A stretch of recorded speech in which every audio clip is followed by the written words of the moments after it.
kemudian dia persiapkan untuk hari esok, hari masa depan, hari tua, maka sesungguhnya meskipun ini hartanya, tapi hakikatnya dia sesungguhnya telah mengambil hak orang lain. Ini rahasianya yang bisa kita pahami dalam surah Al-Ma'arij. Kenapa Al-Quran mengatakan walladzina fi amwalihim haqqun ma'lum lis-sa'ili wal mahrum. Ayat itu di Ma'arij itu sesungguhnya ingin menjelaskan tentang kriteria orang muslim. Seorang yang ahli sholat itu siapa? Orang ahli sedekah, maunya begitu.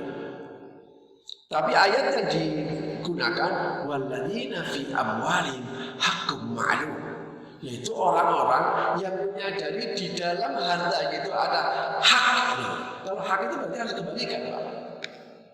Jadi mengambil hak orang lain itu bisa jadi benar-benar bukan haknya dia ambil, atau dia tahan hak orang lain melalui harta bapak sendiri, melalui harta kita sendiri yang seharusnya itu bisa untuk membantu banyak orang dan dia tidak mau gara-gara bangunan masa depan. Hanya gara-gara ingin mempersiapkan masa hari tuanya, sehingga harta yang harusnya dia bisa manfaatkan untuk banyak orang, akhirnya dia tahan. Wah, naudzubillah kalau seandainya uangnya hanya untuk gaya-gayaan, hanya untuk sombong-sombong, lebih kacau lagi. Masya Allah. Wa tantakur bi'idhulman wa'udwa'ana. Sebab apa?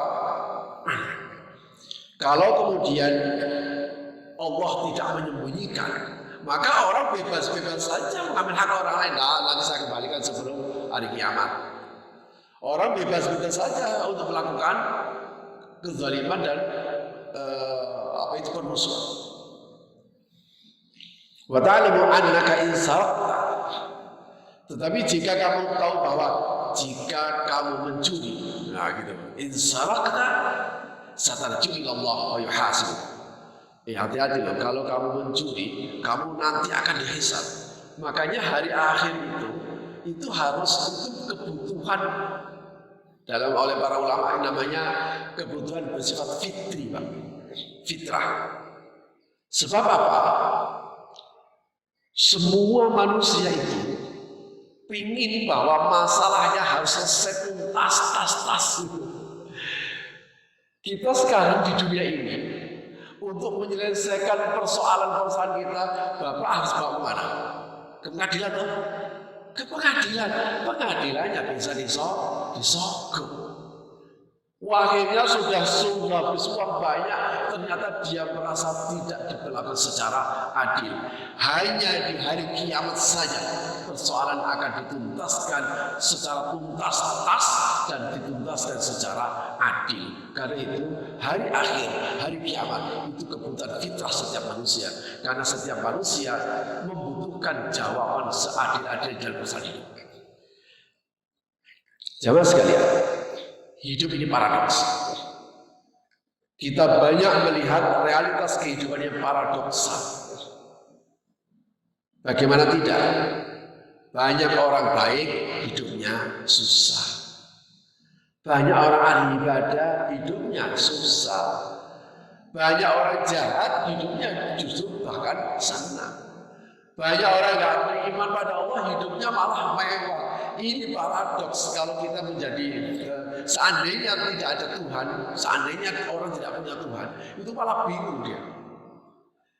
Tapi karena kita punya hari akhir, beriman kepada Allah menjadikan kita kuat.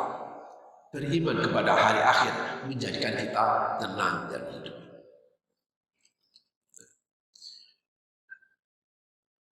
Fama dumta satarju ilallah fastaqim wa'addi.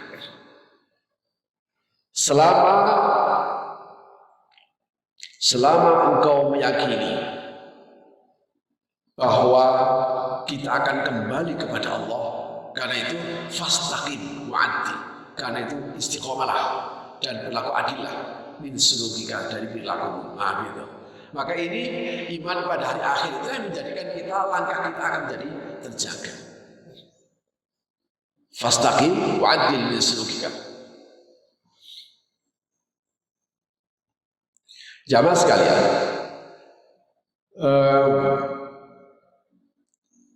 hari akhir ini, hari kiamat, maksudnya apa yang membedakan hari kiamat atau hari akhir yang ditandai dengan kiamat tadi itu dengan dunia? Apa yang membedakan hayat dunia sama dengan akhir, kehidupan dunia dan kehidupan akhirat? Yang kita ditandai dengan kematian, maka ketika kematian kita berada di alam barzakh namanya, alam perantara antara kehidupan dunia sama kehidupan akhirat. Atau nanti setelah kiamat baru dibangkitkan kembali. Nah, kenapa manusia perlu dibangkitkan kembali? Tentu saja litujza kullu nafsin bima tas'a, yaitu untuk mendapatkan balasan. Karena itu jemaah sekalian, karakter yang paling kuat yang membedakan antara kehidupan dunia dan kehidupan akhirat. Kehidupan dunia dan kehidupan akhirat, kalau kehidupan dunia disebut darul amal, tempat beramal. Ya disinilah kita tempat amal. Dalam ungkapannya lain, Ibnu Rajab dalam kitabnya Jami'ul Ulum wal Hikam itu dia dengan menggunakan istilah amalun bila jazain. Dunia itu adalah amalun bila jaza, hanya ada amal tanpa balasan. Jadi makanya kalau kita menyadari seperti begini, kita tidak akan pernah kecewa dengan ibadah kita. Saya ibadah sudah ibadah, tapi saya susah. Itu berarti dia membawa balasan di dunia. Makanya selama kita ini kemudian menggunakan istilah balasan, sedekah kita akan dibalas, perbuatan baik kita akan dibalas, kejahatan dia juga akan dibalas. Selama kita menggunakan terminologi balasan, maka bawa balasan itu ke akhir. Suatu saat ada seorang sahabat,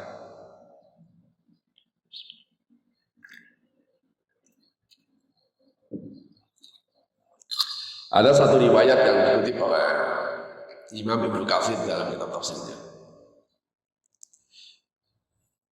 Dia ini menemui Rasulullah sambil curhat.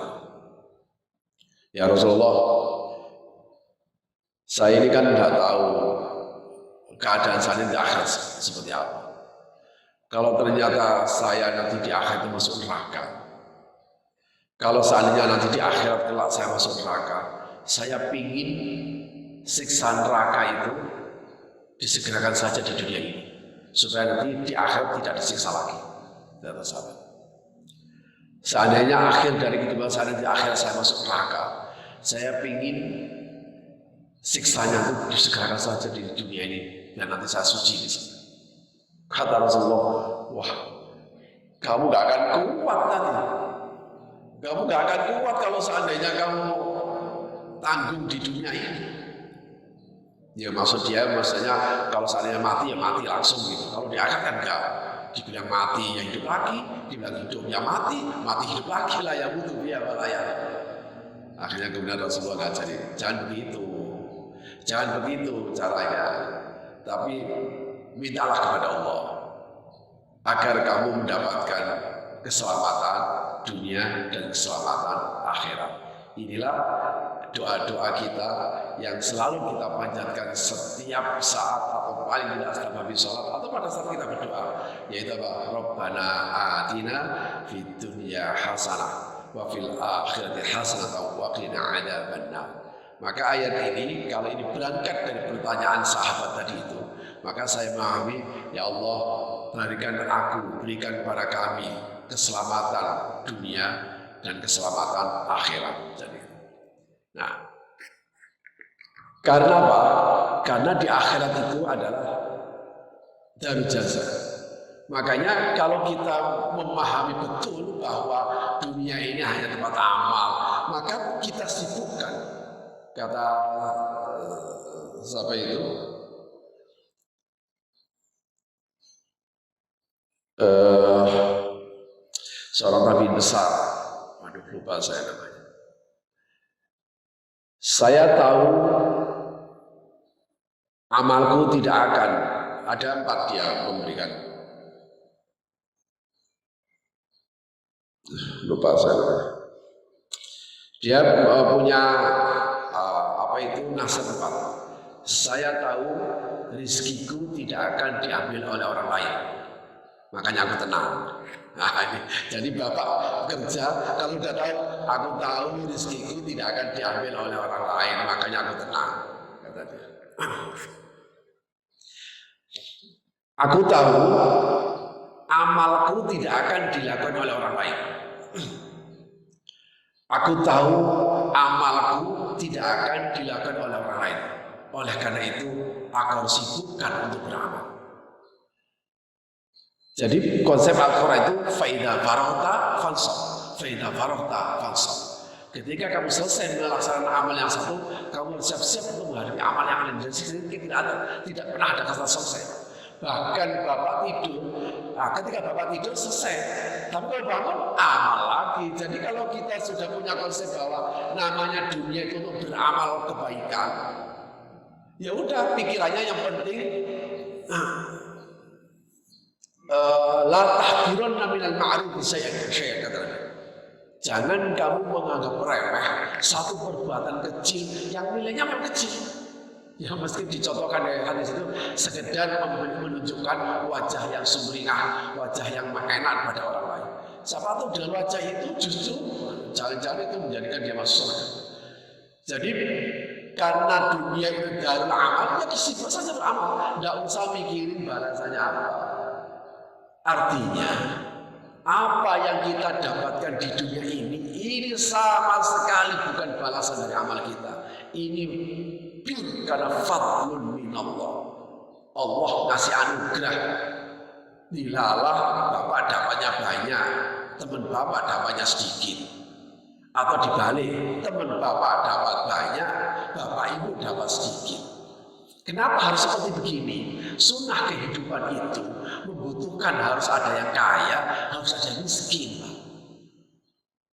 Bisa bapak bayangkan kalau tidak ada orang miskin, tidak ada yang mau bangun tempat pembuangan akhir kita. Tidak ada, hidup ini sunnah kehidupan itu. Makanya Allah itu men-setting seperti itu sebagai sunnahnya.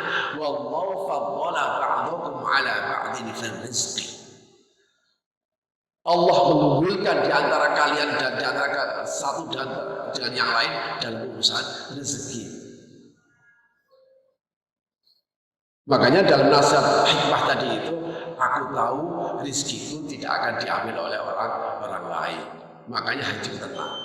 Aku tahu rezekiku itu sudah ditentukan, makanya aku menjadi tenang. Nah, yang ketiga, aku tahu kematian pasti akan datang. Makanya kalimat atiyatun. Padahal Allah yang mendatangkan kan kematian itu. Tapi kalimat ini kalau sudah saatnya pasti akan datang. Itu kenapa dia mengatakan artinya kematian yang datang. Padahal Allah yang mendatangkan maksudnya. Dengan mengirim malaikat Israel untuk mencabut nyawanya. Tapi kalimatnya kematian datang. Itu artinya kalau saat itu datang maka wala yuakhirallahu nafsan idza jaa ajaluha. Seseorang tidak akan mengakhirkan semua bangunan-bangunan masa depan yang kita bangun menjadi sia-sia gara-gara kematian itu. Karena itu Rasulullah memberikan pernyataan dalam hadisnya itu, pokoknya sebaik-baik manusia itu. Bukan, kita kan kadang melihat orang baik itu orang yang mempersiapkan masa depan. Dan memang benar, orang yang hebat itu orang bisa mempersiapkan masa depan. Tapi masa depan ini kalau kemudian dunia, itu artinya dia tidak mempersiapkan masa depan. Dia hanya menyiapkan angan-angan. Makanya kemudian Rasul mengatakan khairun nas, sebaik-baik manusia itu adalah anfa'uhum linnas. Dia memberikan manfaat bagi orang lain.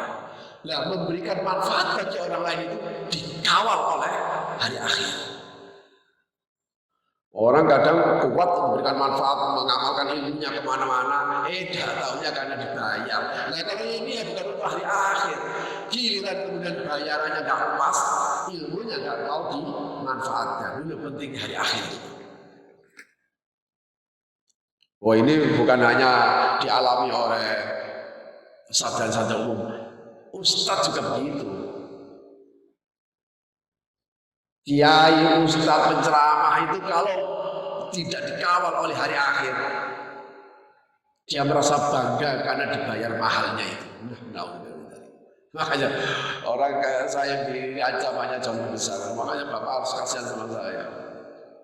Jangan hanya pinter ngundang, tapi didoain saya.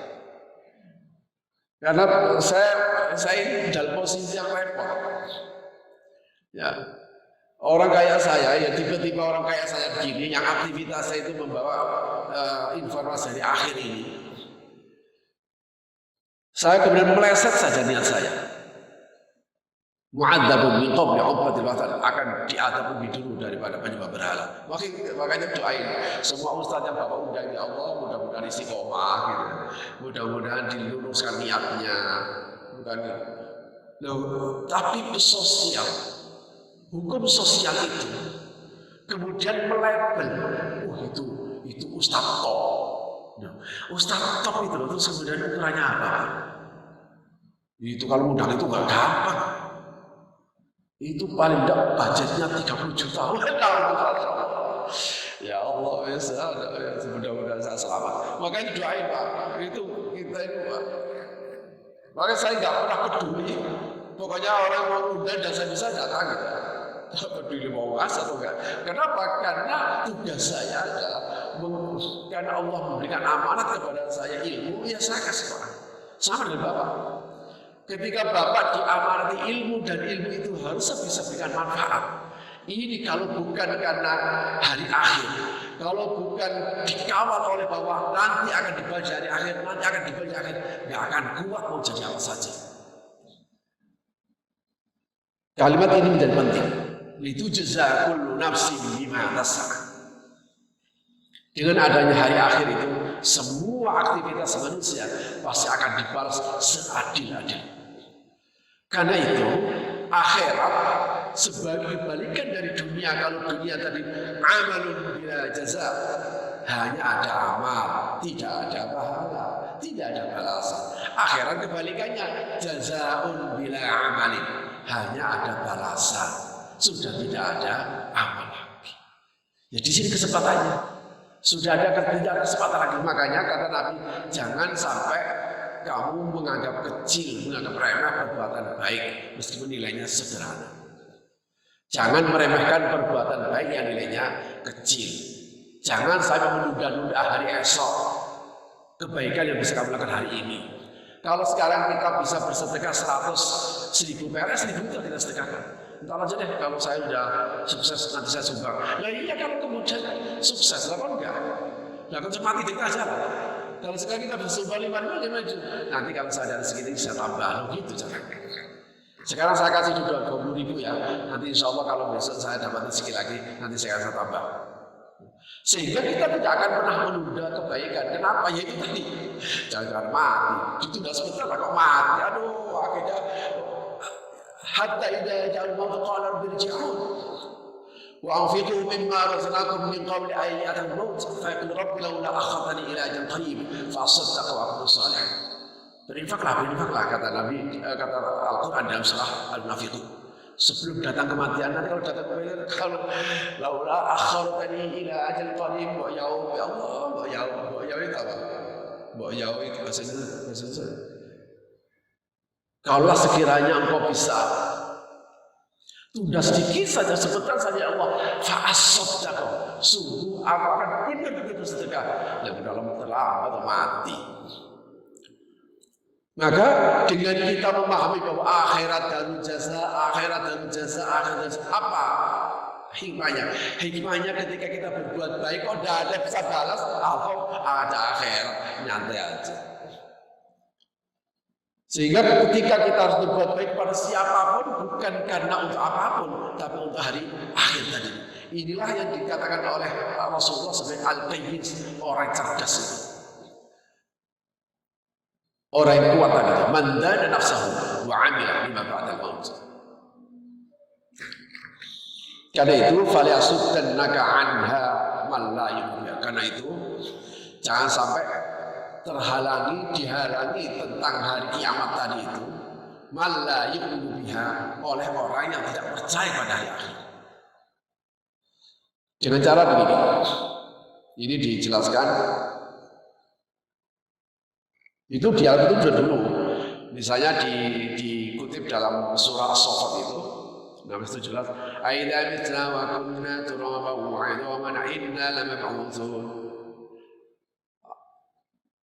Yang satu, inna lamab'utsun, inna lamadinun. Apakah kita ini kalau sudah mati menjadi tanah, sudah tulang belulang, inna lamab'utsun? Apa kita akan dibangkitkan kembali? Wah, enggak mungkin. Mana mungkin sudah berkalang tanah, udah campur aduk begitu, jadi tanah, ya kan? Dia nggak sadar bahwa sebenarnya ada mayat-mayat yang masih utuh. Ya, mayat-mayat orang soleh kan banyak yang masih utuh. Ya oke lah kita bicara sama. Apakah orang yang sudah jadi tulang belulang, sudah campur dengan tanah, sudah tidak ada lagi bekasnya? Inna lamab'utsun, apakah kita akan dibangkitkan kembali? Tidak mungkin. Kalau memang benar-benar dikembalikan, ya saya rugi, tapi tidak mungkin. Limadha yastab'iduha haula? Kenapa mereka itu memberikan logika seperti ini? Ingin menjauhkan kita kepada niscaya dari akhir. Hari akhir adalah yaumul ba'tsi, hari akhir adalah yaumul jaza. Hari akhir adalah yaumul ba'tsi, hari dibangkitkan manusia dalam kubur. Hari akhir adalah yaumul la tubla sarair, yauma tubla sarair, hari di mana semua rahasia akan diungkap. Hari akhir adalah yaumuddin, hari ditegakkannya kebenaran dan hari pembalasan bagi semua manusia. Ya.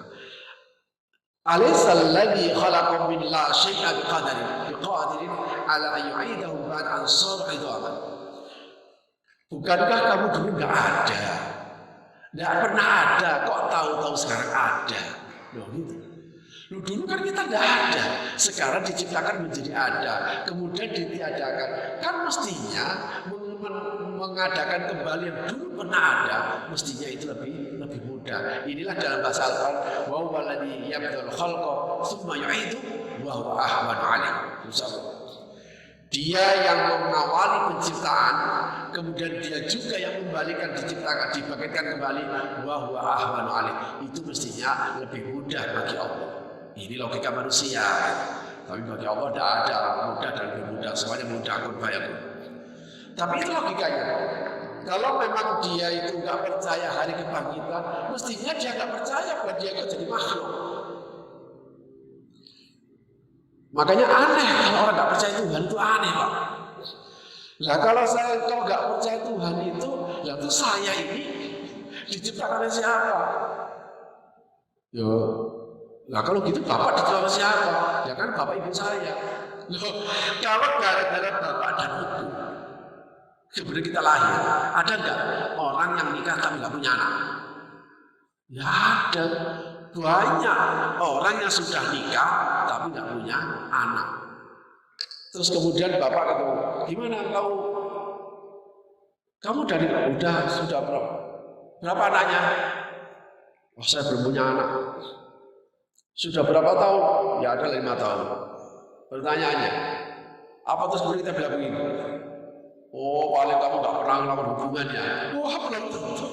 Jangan-jangan nggak punya anak, hubungannya lebih banyak.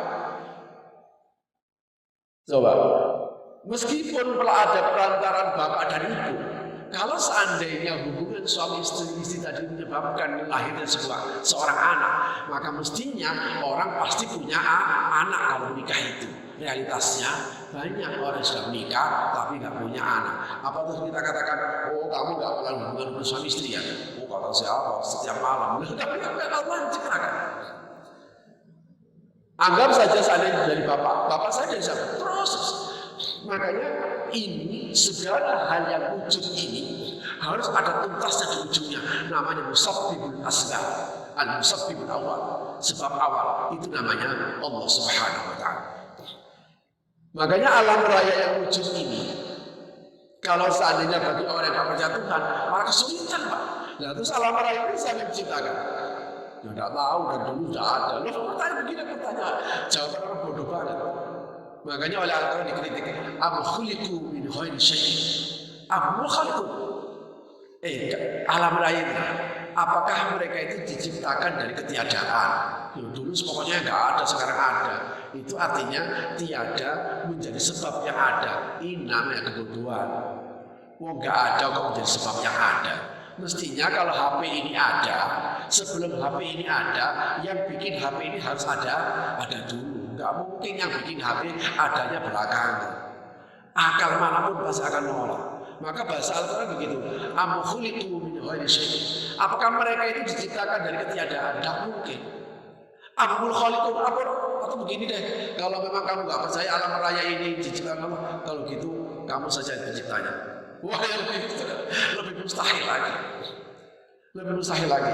Makanya kalimat yang tadi itu, aidza mitra wa kunna turaban wa idama inna na'udzu. Apakah kita kalau sudah berkalang tanah akan dibangkitkan kembali? Diajalin ladadinu akan mendapatkan balasan.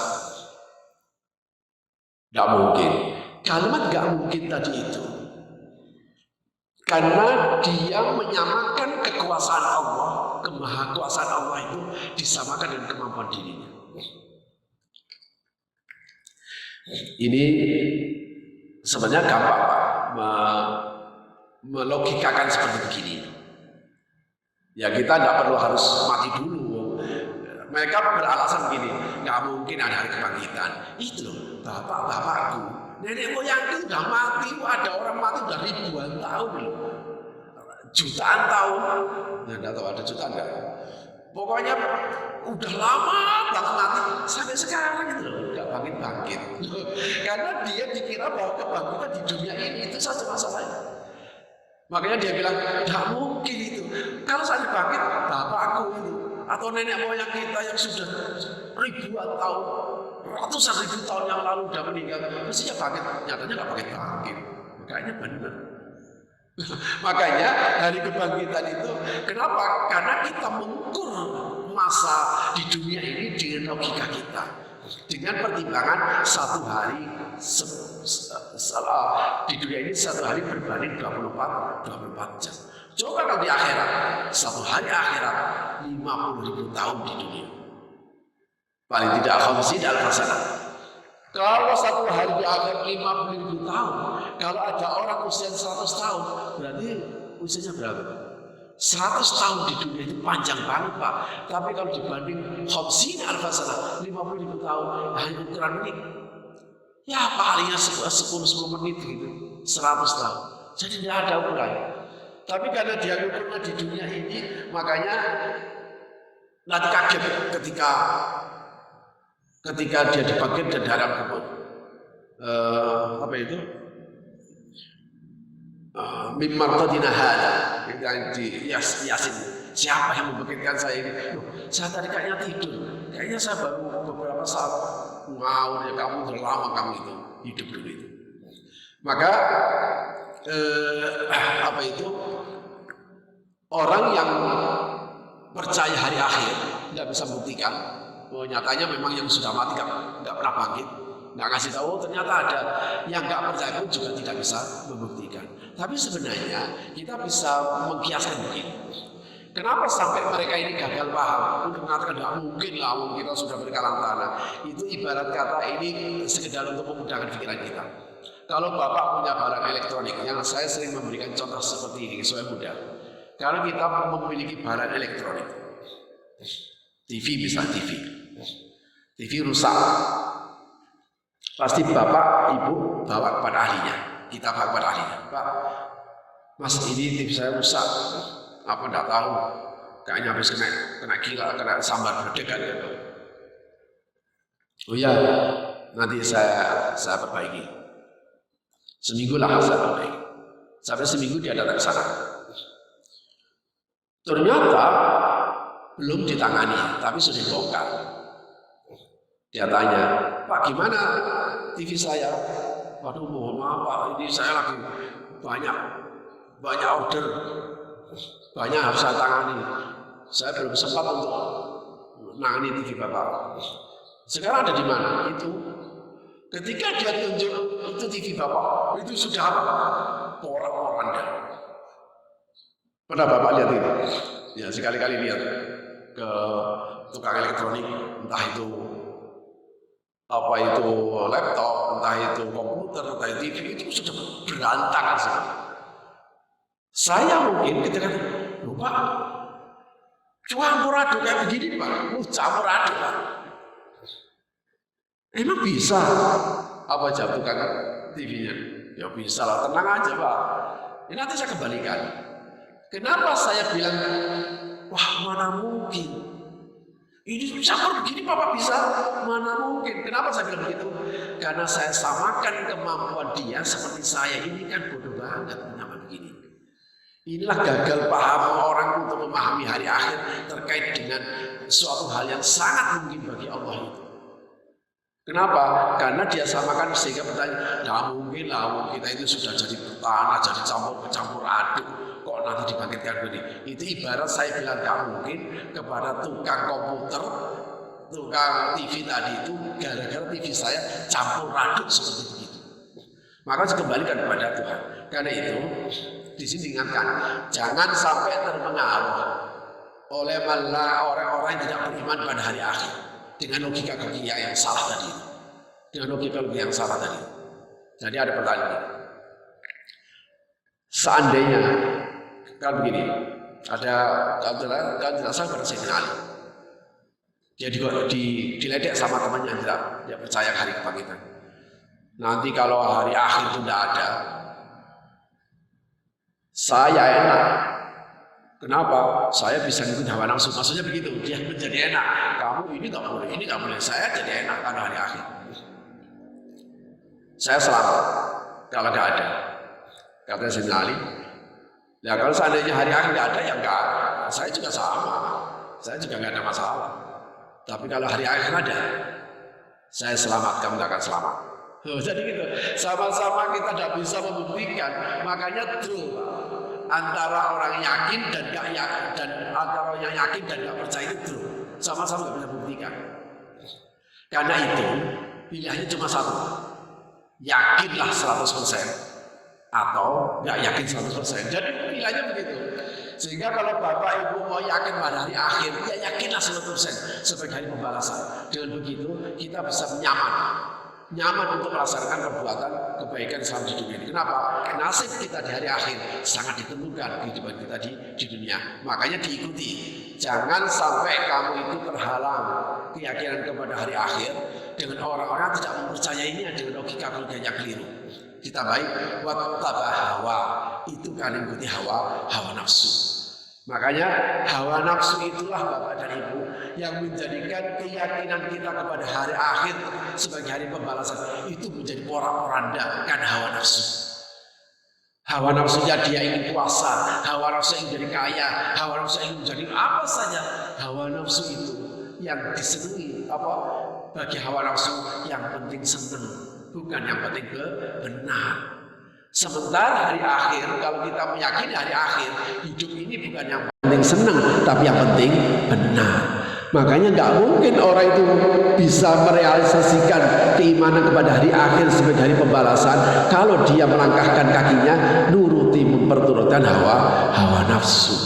Makanya ayat ini kemudian kalau seandainya kamu sampai seperti itu mengikuti hawa nafsu fatarda binasakan dan semuanya. Jamaah sekalian, karena itu ayat ini wa hakadha ja'al kalam Allah ta'ala Musa salam awalan al-bidayah imanan billah wahda la syarika. Ayat ini nasihat pada Nabi Musa, tentu saja juga nasihat bagi kita semuanya, berawal dengan iman kepada Allah. Wa hadha qimmatul ula, inilah nilai yang tertinggi. Tsumma jabil qimmatul akhirah wahya al-ba'tsu fal amru idzan minhu bidayah wa ilaihi nihayah. Karena itu hari akhir adalah hari kebangkitan. Diawali dengan beriman kepada Allah, diakhiri dengan beriman pada hari akhir. Apa artinya? Makanya dalam beberapa ayat atau hadis, iman pada Allah dari akhir itu disampingkan, disebutkan secara bersamaan. Dengan iman kepada Allah kita menjadi kuat karena kita bersandar kepada yang Maha Kuat. Dengan iman kepada hari akhir kita menjadi tenang menjalani hidup karena kita tahu bahwa seluruh aktivitas kebaikan kita pasti akan dibalas di hari akhir, sehingga kita tidak pernah kecewa dengan kebaikan yang sudah kita lakukan meskipun tidak ada seorang pun yang menghargai, tidak ada seorang pun yang tahu. Tapi sekaligus dengan keimanan kepada hari akhir kita akhirnya tidak pernah menunda untuk melakukan kebaikan, tidak pernah menunda untuk bertobat kepada Allah karena ada iman pada hari akhir. Ya, mudah-mudahan kita senantiasa dikuatkan ya, iman kita kepada Allah dan iman kepada hari akhir. Selebihnya silakan Bapak Ibu berdoa kepada Allah masing-masing ya. Saya pernah dikasih doa sama Pak Kiai saya itu, Allahumma tsabbit imanana wa tsabbit islamana warzuqna al-istiqamata fil ibadah wal a'mal as-salihah wal arzaq al-mubarakah wal ulum an-nafi'ah wal awlad as-salihah wal ajsad as-sahihah li ibadatik wal a'mar at-tawilah fi ta'atik wa husn khatim. Saya dijazai, ya Allah, mantapkan iman dan Islamku, karuniakan kami istiqamah dalam ibadah, amal yang soleh, rezeki yang barokah, anak keturunan soleh dan solihah, badan sehat untuk ibadah, umur panjang dalam ketaatan, mati husnul khotimah. Tapi kalau doa Rasulullah kali ini Rasulullah, Allahumma aslih lana dinana alladhi huwa ismatu umurina wa aslih lana akhirana allati ilaiha wa aslih lana dunyana allati fiha ma'ashuna wa aslih lana akhiratana allati ilaiha ma'aduna waj'al hayatan ziyadatan lana fi kulli khair waj'al mauta rahatan lana fi kulli syarr rahatan lana min kulli syarr. Ya Allah, perbaikilah urusan agama kami, karena dengan agama yang baik semua urusan kami akan terjaga. Ya Allah, perbaikilah dunia kami, perbaikilah urusan dunia kami, karena di dunia ini kami hidup dan dunia ini kami mencari maisha, mencari penghidupan. Ya Allah, perbaikilah urusan akhirat kami, karena akhirat itulah tempat kembali kami dan di sana untuk selama-lamanya. Waj'al hayatan ziyadatan lana fi kulli khair. Ya Allah, jadikan hidup ini sebagai sarana yang paling efektif untuk menambah kebaikan dan ada hidup lagi. Alhamdulillah, saya punya kesempatan untuk melakukan kebaikan lagi. Oh, kok hidup lagi? Alhamdulillah, saya bisa menambah kebaikan lagi. Ya Allah, jadikan hidup ini menjadi sarana untuk menambah kebaikan. Waj'al mauta rahatan lana min kulli syarr. Ya Allah, jadikan kematian bagi kami satu peristirahatan dari kemungkinan-kemungkinan jahat yang akan aku lakukan. Inilah doa dari Rasulullah SAW. Ya, selebihnya kita berdoa masing-masing. Mudah-mudahan apa yang saya sampaikan ini ada manfaatnya bagi kita semuanya. Semoga kita mendapatkan keberkahan dari pertemuan ini. Amin ya rabbal alamin. Saya kira ini yang bisa saya sampaikan, dan insya Allah apa yang saya sampaikan ini cukup jelas, dan tentu saja kita tetap berharap semoga Allah mengkaruniakan kepada kita ilmu yang manfaat. Amin ya rabbal alamin. Hadanallahu wa iyyakum ajma'in. Wa sallallahu ala sayyidina Muhammad wa ala alihi wa sahbihi wa baraka wa sallam. Walhamdulillahi rabbil alamin. Wallahu a'lam bis-shawab. Assalamualaikum warahmatullahi wabarakatuh.